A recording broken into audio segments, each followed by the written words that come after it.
میں ایک عرض کروں آپ سے اجازت چاہوں گا، اس کے ساتھ یہ تھوڑی سی دو چیزیں میں آپ سے ایک شیئر کروں گا کرغزستان کے بارے میں. ایک وہاں پہ جھیل ہے دنیا کی دوسری بڑی جھیل ہے جو کہ کم نمکین والی، اس کا نام ہے اسیکول. یہ جھیل دنیا میں دوسری بڑی جھیل ہے، نمک اس میں ہے لیکن نمک بہت کم ہے، اور اس کو گرم پانی کی جھیل کہا جاتا ہے اگر اسیکول کا کرغز زبان سے ترجمہ کیا جائے. اور اس میں سے کیا ہے کہ اس کے ساتھ بلند چوٹیاں، اور غالباً کوئی 18,000 یا 20,000 فٹ کی بلندی کے اوپر یہ جھیل ہے، اور جھیل بہت گہری ہے. پہاڑ جیسا کہ ابھی ترانے کے ساتھ بھی again I refer to Zaheer sahib کے ترجمہ کرتے ہیں کہ اونچے پہاڑ کی بلندیاں اور برف اور وہ سارا، اس کے نیچے اس کا پانی جو ہے وہ کبھی منجمد نہیں ہوتا. لائک وائز جیسے بلیک سی کا پانی، چونکہ اس کے اندر قدرت نے نمک رکھا ہے، نمک ہے لیکن ایسا نمک نہیں ہے جو کہ سمندر کے ساتھ ہوتا ہے، دیٹ از بیئریبل. اس کے ساتھ پھر بہت سی چیزیں ہیں، یقینی طور پہ ٹورزم اور وہ چیزیں لگی ہوئی ہیں اور وہ سارا ان کے ساتھ ہے. سیکنڈ چیز جو ویری امپورٹنٹ، میں چھوٹا موٹا ڈاکٹر ہوں تو اس حوالے سے وہاں پہ ہمارے ہاں تو گھوڑے کے لیے کہتے ہیں نا کہ جب بہت مجبوری ہو تو ذبح کر کے کھا لو، ادروائز ممانعت ہے اسلامک ہمارے اس کے ساتھ. لیکن یہ جو علاقے ہیں سینٹرل ایشیا کے اور کرغز، وہاں پہ دہلی سے یہ سمجھا جاتا ہے کہ گھوڑے کا گوشت بڑا شوق سے وہ کھاتے ہیں. لیکن میں آپ سے تذکرہ کروں گا گھوڑی کے دودھ کا. گھوڑی کا دودھ وہاں پہ، اور بہت عرصے سے وہاں پہ یہ تھا، یہ صحت کے لیے بالخصوص معدے اور آنتڑیوں کے امراض اور جو چیسٹ ہے لنگس کے لیے، اس کے علاج کی خاطر وہ سمجھا جاتا ہے کہ گھوڑی کا دودھ بہت اچھا ہے. اور ہوتا کیسے ہے، اس کے اندر کوئی 3% جو کہتے ہیں کہ الکوہلک وہ ہوتی ہے جو کہ قدرت کی طرف سے، جیسے ہمارے یہاں لسی کے اندر ہوتا ہے. اور اس میں جو گھوڑی کا دودھ بھی جو اپریل سے لے کے جون جولائی تک ہوتا ہے، وہ چونکہ ایک تو بچوں کی پرورش کے لیے وہ گھوڑیاں بچے دیتی ہیں، اور پھر جو ادھر گھاس اگتی ہے، وہ جو گھاس اگتی ہے اس کے اندر قدرت نے ایسا کمال رکھا ہوا ہے کہ انسان کی صحت کے لیے وہ بہت بہتر ہے. تو بہت اچھے قسم کے وہاں پہ سینیٹوریم ہے اور باقی چیزیں ہیں جن کے ساتھ یہ قدرت کا. اور اگر ہمارے ہاں گلگت بلتستان میں دیوسائی ایک اس کے ساتھ اوپر ہے اسکردو کے، جس کو کہ دنیا کی چھت کہا جاتا ہے، وہاں بھی اگر آپ کو قدرت موقع دے تو ضرور جا کے دیکھیے کہ وہاں پہ جو پھول رنگ برنگے قدرت کا حسن وہ جو ہے اسی طرح کا ہے جیسے کرغزستان. لیکن ایک میں ظہیر صاحب کے ساتھ تمام تر احترام کے، نہ جانے ہماری کیوں عادت بن گئی ہے کہ ہم لوگ ہمیشہ یورپ کو اور ان کو ایک بڑا ویژولائز کرتے ہیں. یہ کہنا کہ سینٹرل ایشیا کا وہ سوئٹزرلینڈ ہے، تو میں سمجھتا ہوں ہو سکتا ہے کہ سوئٹزرلینڈ اس کے قریب بھی نہ پہنچتا ہو، اور ہمارے ملک کے اندر بھی جو چیزیں ہیں وہ اس کے ساتھ ہوں. Lastly I will speak about the education. جو کرغزستان کا ایجوکیشن سسٹم ہے یہ بہت مضبوط بنیادوں پہ ہے. ہمارے ہاں تصور یہی ہے، چونکہ ڈاکٹرز آتے ہیں، ڈاکٹرز پڑھ کے آتے ہیں، پاس نہیں ہو پاتے اور سمجھتے ہیں کہ وہاں پہ 2 نمبری. It is very much true. The reason being کہ کمرشلزم نے جو ہے وہاں پہ جیسے ہمارے ملک کے اندر یہ خراب کر دیا، اسی طرح سے کرغزستان کے اندر بھی وہ خراب کیا. لیکن وہاں پہ سویلائزیشن، وہاں کا ایجوکیشن سسٹم، یہ ایک دنیا کے اچھے نظاموں میں سے ایک نظام ہے. اور باقی چونکہ ماہر صاحب چیمبر کے بھی اور ایکٹیوسٹ ہیں سارے کے ساتھ، میں سمجھتا ہوں کہ پاکستان کے ساتھ ترقی اور ہماری جو بنیادیں ان کے ساتھ جو بہتر ہو سکتی ہیں وہ تعلیم و تدریس، ایجوکیشن، اور ناٹ اونلی کہ پاکستان سے وہاں پہ لوگ پڑھنے جائیں. پہلے بھی میں نے عرض کی تھی ماہر صاحب سے کہ ان لوگوں کو ہمیں آفر کرنی چاہیے، اور سلمان غنی صاحب ویل کنیکٹڈ آدمی ہیں، تو کائنڈلی یہ کیجیے گا کہ جب ہم لاہور کے اندر آئے تھے وے بیک 70s میں، تو ہم دیکھا کرتے تھے کہ یہاں یونیورسٹیز کے اندر فلسطین سے، عرب ممالک سے، افریقہ سے، پنجاب یونیورسٹی کے اندر، کنگ ایڈورڈ میڈیکل کے اندر، فاطمہ جناح کے اندر، دنیا سے لوگ آ کے یہاں تعلیم حاصل کرتے تھے. تو کیا ہو گیا کہ آج ہمارا ایسا نہیں ہے؟ تو میں سمجھتا ہوں it is the high time کہ جب کہ ہم سینٹرل ایشیا ممالک کے لیے، بالخصوص کرغزستان کے لوگوں کے لیے، کہ نہ صرف ہمارے بچے وہاں پڑھنے کے لیے جائیں بلکہ اس کے ساتھ ساتھ ہم ان کو بھی اسکالرشپ دیں اور یہاں پہ آ کے ہمارے جو تعلیمی ادارے ہیں ان کے اندر وہ تعلیم حاصل کر سکیں. تو that is what I would like to share with it. اور دنیا کو میں چاہوں گا کہ آپ سے بچہ لوگ ضرور دیکھیں کہ حضرت اقبال کا بھی غالباً یہی تھا. اور آج ہم چونکہ اس مقدس جگہ کے بیٹھے ہیں اور آپ کے لیے یہ بھی ایک خبر کہ جناب سلمان غنی صاحب اس ادارے کے چیئرمین بھی ہیں, تو میرے لیے تو نہایت خوشی کی بات تھی کہ he is a chairman of a great institution. Although کہ ان کی عاجزی ایسی ہے کہ کبھی کسی کو بتاتے نہیں ہیں. میرے لیے بھی آج پہلے دن یہ خبر ہی تھی کہ انہوں نے یہ جو خبر تھی, لیکن any how he doesn't like it کہ میں نے اس کو بتا بھی دیا, لیکن یہ بات ایک حقیقت ہے.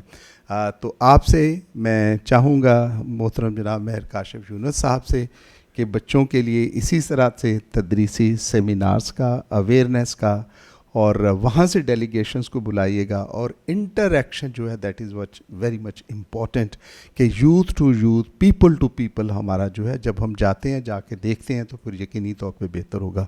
اینڈ آئی ایم شیور کہ ابھی وہ تشریف لائیں گے تو ان کو اناؤنس کرنا چاہیے کہ 5-10 بچوں کو وہ اسپانسر کریں گے ٹو وزٹ کرغزستان, اور کرغزستان میں جا کے